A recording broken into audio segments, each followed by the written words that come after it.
할렐루야, 안녕하십니까? 오늘은 2020년 종료주일입니다. 종료주일은 예수님께서 십자가를 지시기 위해 예루살렘으로 들어가신 바로 그때입니다. 예수님이 예루살렘으로 들어가시니까 예루살렘에 무수한 사람들이 예수님이 오시는 길에 도열하여서 열렬히 환영했습니다.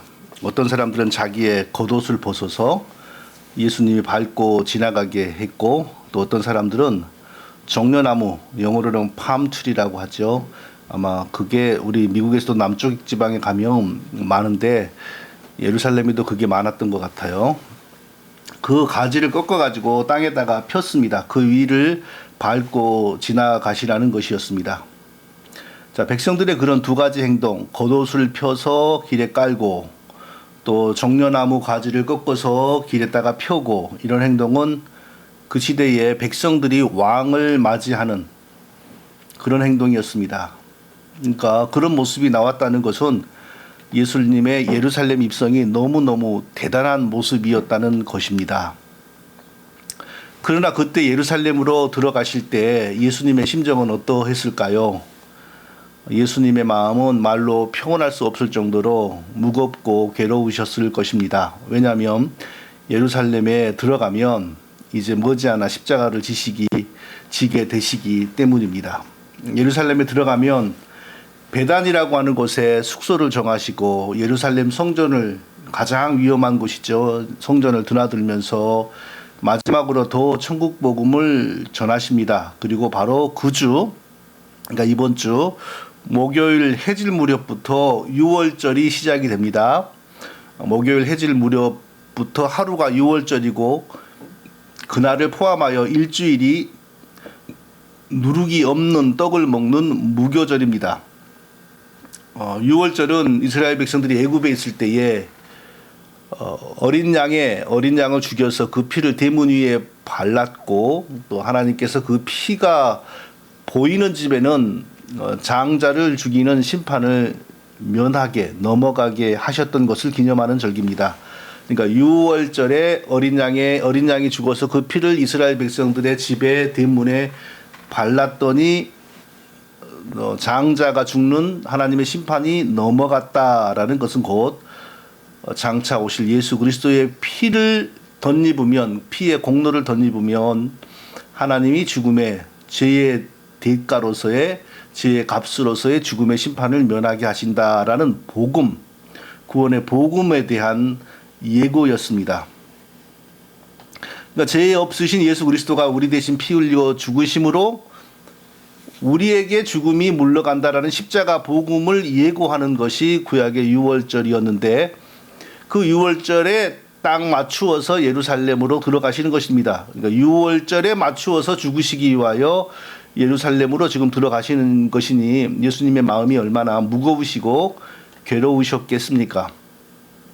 그런데 이스라엘 사람들은 아무 영문도 모르고 예수님이 자기의 세상적인 왕, 육신적인 왕이 되어서 자기들에게 음식을 주고 행복거리, 즐거움거리를 주기 위하여 오시는 줄 알고 그렇게 왕을 맞이하는 것처럼 겉옷을 벗어서 땅에 펴고 정려나무 가지를 꺾어서 땅에다가 폈던 것입니다. 사실 그것은 예수님을 더욱더 위험에 빠지게 하는 위험한 행동이었습니다. 예루살렘에는 로마의 식민지를 운영하는 로마의 제국의 스파이라 그럴까요? 관원들이라고 할까요? 그런 사람들이 언제나 있었습니다. 그 모습을 보지 않았겠습니까? 그렇게 많은 사람들이 모여서 왕을 맞이하는 환영식 같은 것을 한다는 것은 곧 식민지에서 반란이 일어난다는 전조와 같은 것이었습니다. 그러니까 굉장히 큰 일이 벌어지고 있는 것이죠. 그리고 예루살렘을 본거지로 하는 유대교의 종교 지도자들에게도 엄청나게 불편한 일이었습니다. 왜냐하면 평소에 예수 그리스도가 가르치는 모든 것은 예루살렘을 본거지로 하는 유대교의 사상과 교리를 흔드는 것이었는데, 예수님이 그런 것을 전하고 가르치면 많은 사람들이 이렇게 말했습니다. 이 사람이 누구이기에 이렇게 신령하고 권세 있는 하나님의 말씀을 전하는가 하면서 크게 감탄을 했습니다. 그것은 그만큼 유대교의 교리와 사상에 대한 금이 간다는, 흔들린다는 그런 말이죠. 자, 그러니 예수님이 그런 것을 가리켰는데, 그런 예수님을 온 백성들이 나아가서 왕을 맞이하듯이 떠들썩하게 막 큰 무리가 되어서 환영을 하니 로마의 관원들도 불편하고 예루살렘을 본거지로 하는 유대교 지도자들도 더욱더 불편했던 것입니다. 그리고 예수님의 마음은 무척이나 괴로우시고 힘들었습니다. 원인이 다르고 모양이 다르지만 2020년 종료주의를 맞이하는 우리도 지금 마음이, 특히 미국에 사는 우리도 마음이 무척 괴롭고 어렵고 힘이 드는데요. 어젯밤 뉴스를 보니까 미국의 코로나 확진자 수가 30만 명을 넘었다고 합니다. 제가 한 일주일 전에 아마 한 50만은 갈 것 같다라고 했는데, 제가 한 50만이라고 말하고 설마 거기까지 갈까 했는데, 이 증가되는 속도를 보니까 뭐 한 열흘 안에 거기까지 갈 수 있을 것 같아요. 그리고 이미 사망한 사람의 수가 어제까지, 지금 이 시간 말고요, 어제까지 8만 4천 명인가 8만 5천 명인가 그렇게 된다고 합니다. 엄청난 일이죠. 미국의 역사에서 이런 일이 없었습니다. 그런데 지금 대통령을 비롯하여 책임 있는 자리에 있는 분들이 뭐라고 지금 경고를 하냐면, 이번 한 주간, 하필이면 이 고난 주간인데 우리에게 바로 이번 한 주간이 미국에는 역사상 최고의 고난의 계절이 될 것이다. 가장 혹독한 시간이 될 것이다. 가장 많은 사망자가 나올 것이다. 이렇게 지금 예고를 하고 있습니다. 그러면 하루에, 요즘에는 지금 하루에 한 1200명, 1400명이 죽고 있는데 일주일 동안 그렇게 죽는다면 그 수가 얼마입니까? 1차 대전, 2차 대전 때에도 단시간에 이렇게 많은 사람이 사망한 적이 없었습니다. 그런데 더욱더 우울한 것은 이 한 주간만 그런 것이 아니고 그 다음 한 주간, 부활절로부터 시작되는 또 한 주간도 같은 상황이 진행될 것이라고 예고를 하는 겁니다. 그리고 또 암울한 소식은, 이게 완전히 뿌리가 뽑힐 가능성이 없으니까 백신도 나오지 않을 것이고 당분간은 치료제도 나오지 않을 것이니까 언제까지나 이것 때문에 다들 집에 꽁꽁 앉아 있으면 결국은 경제가 붕괴되어 굶어 죽게 될 것이니까, 쉽게 말해서 굶어 죽거나 병으로 죽거나 죽는 건 마찬가지니까 어느 순간부터는 사회활동과 정상적인 모든 직업활동을 시작해야만 할 것이다. 그러니까 병과 싸우면서 나라를 다시 경제적으로 재건해야 될 것이다. 이런 이야기가 정치권에서 나오고 있어요. 얼마나 우울한 소식입니까? 이 고난 주간에 가장 무서운, 역사적으로 미국이 가장 심하고 혹독한 고난을 받는다는 것, 이거 시기적으로 너무 일치하는 거 아닙니까? 예수님의 고난, 우리의 고난, 이게 우연한 일이 아닌 것 같습니다. 하나님의 부르심, 하나님의 음성이라고 생각이 됩니다. 하나님 안에서는 이런 일이 우연일 수가 없습니다. 하나님께로 돌아오라는 그런 하나님의 손길이 아닌가 싶습니다. 2020년 종료주의를 우리가 이렇게 맞이하고, 그리고 앞으로 한 주간의 고난 주간을 정말 고통스럽게 우울하게 보내게 되었는데요. 예수님이 예루살렘에 들어가실 때의 심정도 물론 모양이 다르고 원인이 다르지만 우리가 이런 고통 가운데 좀 더 가까이 느낄 수 있게 되는 것 같습니다. 예수님이 예루살렘으로 들어가시는 장면에서 우리가 발견하고 기억해야 될 가장 중요한 사실 한 가지를 정리해 보았습니다. 자, 그것은 무엇이냐면요. 예루살렘에 들어가시기 전에 예수님은 이미 4번에 걸쳐서 자신이 예루살렘에 들어가셔서 죽음을 당하고 그리고 3일 후에 부활해야만 한다는 사실을 4번에 걸쳐서 예고하셨다는 것입니다. 그 첫 번째 예고가 바로 오늘 본문입니다. 베드로의 최초의 신앙 고백, 신약시대의 최초의 예수님에 대한 신앙 고백이 등장하자마자 바로 그 첫 번째 예고가 주어집니다. 자, 예수님께서 제자들에게 사람들은 나를 누구라 하느냐라고 물으셨습니다. 그때 제자들은 어떤 사람은요 세례 요한이 환생했다고 하고, 또 어떤 사람은 구약의 엘리야 선지자가 환생한 것이라고 하고, 또 어떤 사람은 구약의 예레미야 선지자가 환생한 것이라고 말들을 합니다. 자, 예레미야의 환생, 엘리야의 환생, 세례 요한의 환생이 바로 예수님이다라고 말한 것은 옳은 말은 아니지만, 거꾸로 생각하면 그들이 요한과 엘리야와 예레미야가 얼마나 충실하게 예수 그리스도의 전령, 선지자의 역할을 잘 감당했는지를 또 보여주는 것입니다. 구약의 모든 사람들은 예수 그리스도를 증거하기 위하여 왔던 사람들이라는 사실을 우리가 알 수 있습니다. 자, 그때 예수님이 그러면 너희는 나를 누구라 생각하느냐 이렇게 물었습니다. 바로 그때 베드로가 주는 그리스도시요 살아계신 하나님의 아들입니다 라고 대답했습니다. 그리스도라는 명칭은 구약의 히브리어 메시아라는 말이 그때 세계 공용어인 정확히 발음이 메시아가 아니죠. 조금 발음이 다른데 그게 세계 공용어인 그리스어로 바뀌면서 생겨난 말입니다. 그 말이 다시 영어로 또 이렇게 변환되면서 크라이스트가 되었고 그 말이 한국말로 되면서 우리가 그리스도라고 하는 건데 원리의 그 말은 히브리어입니다. 무슨 뜻이냐면 하나님이 기름 부어 보내시는 구원자라는 뜻입니다. 하나님이 기름 부어 보내시는 구원자. 자, 베드로가 너희는 나를 누구라고 생각하느냐라는 예수님의 질문에 대해서 베드로가 선생님은 하나님이 우리에게 보내시는 구원자이십니다 라고 대답을 한 것입니다. 대단한 일이죠. 어떻게 이런 걸 알 수 있습니까? 선생님은 하나님이 우리에게 보내신 구원자이십니다. 그리고 또 동시에 살아계신 하나님의 아들입니다. 하나님의 아들과 비슷한 분입니다. 이 뜻이 아닙니다. 하나님의 아들로 인정되는 사람입니다. 이 뜻이 아닙니다. 살아계신 하나님, 그때 당시 이스라엘 사람들이 여호와라고 부르던 그 하늘의 하나님의 아들, 그러니까 사람이 보기에는 사람일 뿐이지만 사실은 하나님이시며 사람이신 분, 신성과 인성을 가지신 분입니다. 이런 고백을 하는 겁니다. 놀라운 고백입니다. 이건 사람이 얻을 수 없는 지식입니다. 이런 지식은, 예수님에 대한 이런 지식은 하나님께 속한 지식, 하나님에게만 속한 지식, 그리고 하나님이 친히 어떤 사람의 영혼과 이성의 눈을 열어주시어서 집어넣어 주셔야만 생길 수 있는, 얻을 수 있는 지식. 이 지식이 생기는 순간 바로 그것은 예수님에 대한 믿음 고백입니다. 예수님에 대한 믿음 고백이 그렇게 생긴다는 것은 이미 지옥에서 건지움을 받았다는 것이고 아무도 흔들 수 없는 영원한 구원이 주어졌다는 것입니다. 어마어마하게 놀라운 일입니다.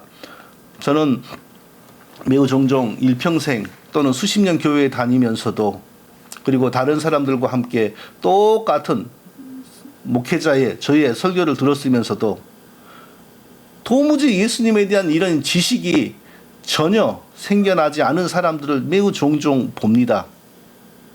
아무리 들어도 똑같이 설교를 해도 똑같이 성경 공부를 인도하고 가르쳐도 예수님에 대한 이 지식이 마음에 터럭만큼도 들어가지 않은 이유는 무엇일까요? 미련해서요? 아닙니다. 지능이 떨어져서요? 아닙니다. 다 대학을 나온 사람들이고 다 똑똑한 사람들입니다. 그런데 희한하게 이 예수님에 대한 지식이 털끝만큼도 마음에 들어가지를 않습니다. 왜 그럴까요? 하나님께만 속한 지식이요. 하나님이 친히 주시지 않으면 아무도 가질 수 없는 지식이요. 이성과 과학으로는 접근할 수 없는 지식이기 때문입니다. 이 지식은 오직 하나님께서 구원하시기로 작정하시고 택하신 사람에게만 하나님이 친히 허락해 주시는 지식입니다.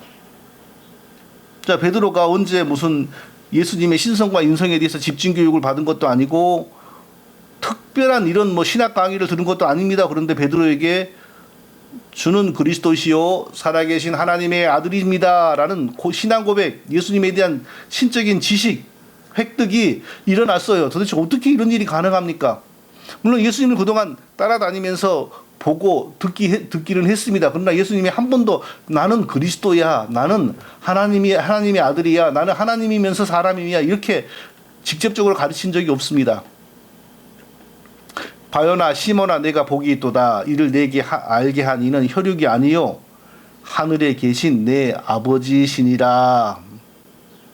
예수님에 대한 이런 신적인 지식은 사람이 똑똑해서 얻거나 노력해서 가지거나 이성과 과학으로 얻는 것이 아니고 하나님이 자기 백성 삼으신 사람에게 구원의 수단으로 구원의 통로가 되도록 하나님이 친히 심어주시는 지식이라는 겁니다. 이 지식은 반드시 구원받기로 예정된 사람에게만 주어집니다. 하나님이 구원하시기를 기뻐하는 사람에게만 이 신적인 지식이 주어지고, 그리고 그 지식과 함께 그 사람에게는 예수님에 대한 믿음 고백이 생겨납니다. 바로 믿음이 생겨난다는 것, 그것은 이미 그 사람에게 구원이 임했다라는 증거입니다. 학교에서 배우는 것도 아니요, 교회에서 행하는 제자 훈련을 통해서 얻는 것도 아니요, 그 무엇을 통해서도 얻을 수 없는 것인데 오직 하나님께서 은혜로 주시는 최고의 복 중의 복입니다. 자, 신약 시대의 최초의 예수님에 대한 신앙 고백, 주는 그리스도시요 살아계신 하나님의 아들입니다라는 고백이 베드로를 통하여 나타났습니다. 그랬더니 예수님이 곧바로 내가 이 반석 위에 내 교회를 세우리니 음부의 권세가 이기지 못하리라. 예수님에 대한 신앙 고백이 신약 시대에 최초로 나오자 내가 이 반석 위에 교회를 세우리니 음부의 권세가 이기지 못하리라. 교회 설립에 대해서 말씀을 하십니다.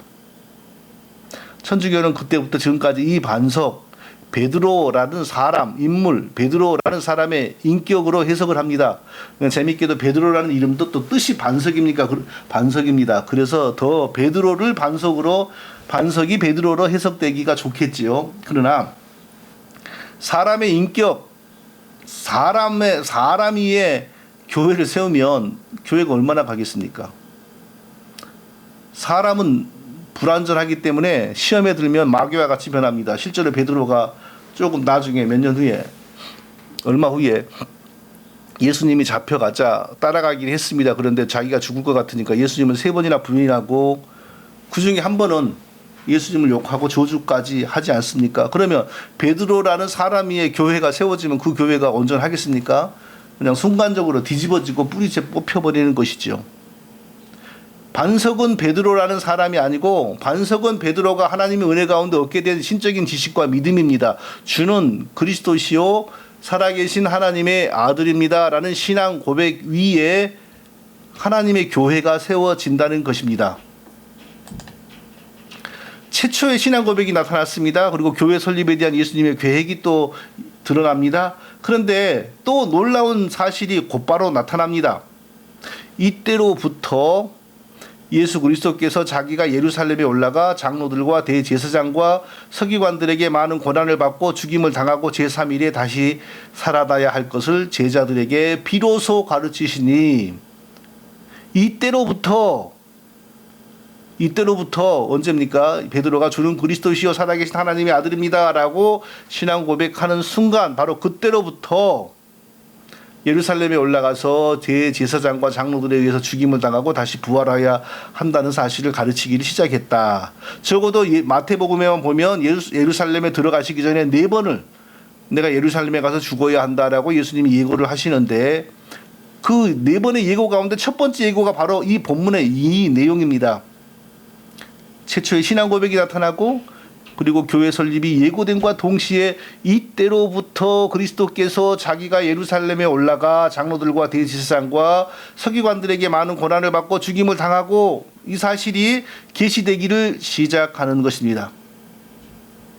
무슨 뜻일까요? 그냥 예수님이 그리스도이시다, 하나님의 아들이시다 라는 지식 위에 구원이 임하거나 교회가 세워진다는 것이 아닙니다.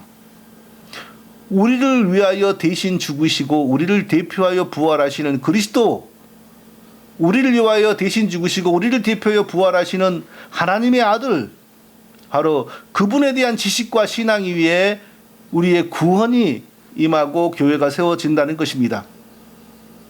그래서 주는 그리스도시요 살아계신 하나님의 아들입니다 라는 신앙 고백이 나타나자 그때부터 비로소 예수께서 예루살렘에 올라가 죽으셔야 한다는 사실을 예고하기를 시작하십니다. 적어도 그 이후로 3번을 더 예고하시고, 그리고 실제로 예루살렘으로 올라가셔서 십자가를 지시게 됩니다. 아니, 그냥 그리스도이시요 그냥 살아계신 하나님의 아들, 바로 그것으로는 안 됩니까? 백성들의 인기가 부족한 것도 아니었습니다. 자, 예루살렘으로 들어가자 백성들이 나와가지고 겉옷을 펴고 종려나무 가지를 흔들고 땅에 깔면서 환영을 했었는데, 그런 정도면 밀란을 일으켜서 나라를 뒤엎을 수도 있을 것 같습니다. 그런데 왜 부득불 동물로 피 제사를 드리는 성전이 있는 곳 예루살렘에 올라가서 최초의 유월절 어린 양의 피 흘림을 기념하는 바로 그 유월절 절기에 맞춰서 죽으심을 당하려고 이렇게 예루살렘으로 부득불 올라가시는 이유는 무엇일까요? 지금 예수님은 어떤 환경에 의해서 끌려가는 것이 아니고 치밀하게 유월절 어린 양이 죽은 때를 기념하여 바로 그때 자기도 잡혀서 죽으려고 자기가 상황을 만들어가고 계시는 것입니다. 자기가 상황을 만들어가고 계시면서 구원의 진리를 깨달은 소수의 제자들에게 적어도 4번 내가 예루살렘에 올라가서 죽임을 당하고 3일 후에 부활하여야 할 것이다 라고 가르치셨습니다. 자, 그렇게 반드시 죽기 위하여 예루살렘으로 올라가셨던 그 이유는 무엇일까요? 그것은 우리가 반드시 죽어야 할 죄인들이기 때문입니다. 우리가 어떤 사람에게 죄를 지었다면, 만일 우리가 어떤 사람에게 죄를 지었다면 뭐 어찌 하다 보면 그 죄값을 치르지 않고 그냥 넘어갈 수도 있습니다. 사람에게 죄를 지으면요, 그 사람이 죽어버리면 또 그 사람이 잊어버리면 끝이 날 수도 있습니다. 그런데 우리는 사람에게 죄를 지은 것이 아니고요, 죽음이 없으시고 영원히 사시면서 만물을, 우주를, 온 세상을 주관하시는 창조주 하나님께 죄를 지었습니다. 자, 우리가 하나님께 어떤 죄를 지었습니까? 우리가 하나님께 지은 죄는 무엇입니까? 불신자도 이것을 모르는 경우가 거의 많고요. 뭐 당연히 몰라야죠. 불신자들은 알면은 이상한 거죠. 그런데 예수 믿는 사람들뿐만 아니라 목회자들뿐만 아니라 성경을 전문적으로 가르치는 신학자들도 우리가 하나님께 무슨 죄를 지었는지 이것을 잘 설명하지 못하는 경우가 굉장히 많습니다. 예수 믿고 구원받은 사람들이 하나님께 지은 죄가 무엇인지, 무엇 때문에 하나님의 미움과 저주를 받았는지를 설명을 못한다면 예수 믿고 구원받는 복음을 잘 모른다는 것이죠. 그래서 우리가 하나님께 지은 죄가 무엇인지를 정확하게 설명하는 것은 그 무엇보다 중요합니다. 자, 잘 정리해 보겠습니다. 자, 우리는 원래 하나님 백성으로 창조된 사람들입니다. 하나님이 자기를 경배하고 찬송하는 백성을 가지시기를 원하여서 우리를 창조하셨습니다. 우리를 창조하실 때 모든 은혜를 다 주시고 모든 지혜를 다 주시고 아무 부족함이 없는 영생하는 하나님 백성으로 창조하셨습니다. 하나님 백성으로서 하나님 섬기기만 하면, 하나님을 즐거이 예배하기만 하면, 찬송하기만 하면 그대로 죽지 않고 영원히 살도록 창조가 되었습니다. 자, 창세기에 보면 에덴 동산에 2가지의 나무가 나옵니다. 하나는 생명나무입니다. 자, 생명나무는 무슨 기능을 했을까요? 어떤 사람은 아담이 영생하기 위해서 생명나무의 열매를 따먹어야 된 거 아닙니까? 이렇게 말을 해요. 아니, 영생하기 위해서 열매를 따먹는다면, 딱 한 번만 따먹는다면 그게 무슨 마법의 약이지. 그게 생명나무라고 하는 게 너무 이상하지 않습니까? 애들 만화에 나오는 마법의 나무죠, 그거. 아니면 또 매일 아침 하나씩 따먹는다면, 그래야 영생을 한다면 그건 생명나무가 아니라 일용할 양식을 주는 사과나무겠죠, 그렇게 되면. 자, 생명나무는 아담이 그 열매나 가지나 줄기를 따먹거나 고아 먹어가지고 영생을 하게 하는 것이 아니고, 하나님이 이미 아담을 자기 백성으로, 자기를 찬송하라는 목적하여 자기 백성으로 지었다. 그리고 그 하나님을 찬송하고 예비하는 그 범위에서, 믿음의 울타리에서 벗어나지만 않으면 영원히 복과 은혜를 누리며 살게 하신다라는 하나님의 언약, 약속의 표시였습니다. 그러니까 생명나무가 살아있는 한, 마치 우리가 오늘날 예수님의 피와 살을 상징하는 떡과 포도주를 먹고 마시면서 예수님이 십자가를 통하여 우리를 구원하셨다라고 하는 사실을 자꾸 확인하는 것처럼, 하나님은 아담을 자기 백성으로 지었고 아담은 하나님을 섬기기만 하면 절대 죽음을 맛보지 않고 영원히 산다. 이 약속이 생명나무를 통하여 자꾸 확인이 되었던 것입니다. 반대로 선악과는요, 아담이 하나님 백성의 신분을 좋아하지 않고 하나님처럼 되고자 교만해지고, 그리고 자기를 스스로 왕노릇하면서 살고자 하나님을 반역하기를 마음먹으면 그 반역의 결단의 표시로서 선악과를 먹는 겁니다. 그러니까 하나님이 선악과를 먹으면, 즉 너가 나를 섬기기를 싫어하면 영원히 저주를 받고 다시는 회개해도 소용이 없는 영원한 심판을 받을 것이다 라고 경고한 것입니다. 자, 우리가 하나님으로부터 모든 은혜와 지혜와 능력과 모든 것을 다 받았습니다. 하나님만 섬기면 영원히 살 수 있었습니다. 아유, 목사님, 그때 아담도 계속 밥을 먹었던 것 같은데 밥 먹는 사람이 어떻게 삽니까? 아니, 범죄하고 나서도, 타락하고 저주받고 나서도 아담은 밥 먹으면서 950년을 살았습니다. 만일에 타락하지 않았고 하나님의 저주를 받지 않았다면 밥 먹으면서 왜 영원히 살지를 못합니까? 죄가 들어오고 난 다음에도 950년을 살았는데요. 자, 우리가 그 사실을 분명히 알아야 돼요. 왜 우리가 후회해도 소용이 없고 회개해도 받아주지 않는 영원한 저주와 심판을 받았는가? 하나님 백성으로 지어졌고 하나님을 찬송하라고 지어진 모든 은혜와 영생에 부족함이 없는 선물을 받은 아담 안에 우리가 다 있었던 거죠. 하나님께 반역하고 하나님을 배신했으므로, 하나님의 자리까지 넘보았으므로 하나님이 회개해도 소용이 없는 영원한 저주와 심판에 우리를 처한 것입니다. 여기에서 벗어나게 하는 힘은 없습니다. 여기에서 헤어나오게 하는 어떤 능력은 없습니다. 반드시 모든 사람은 아담 안에서 반드시 죽어야 합니다.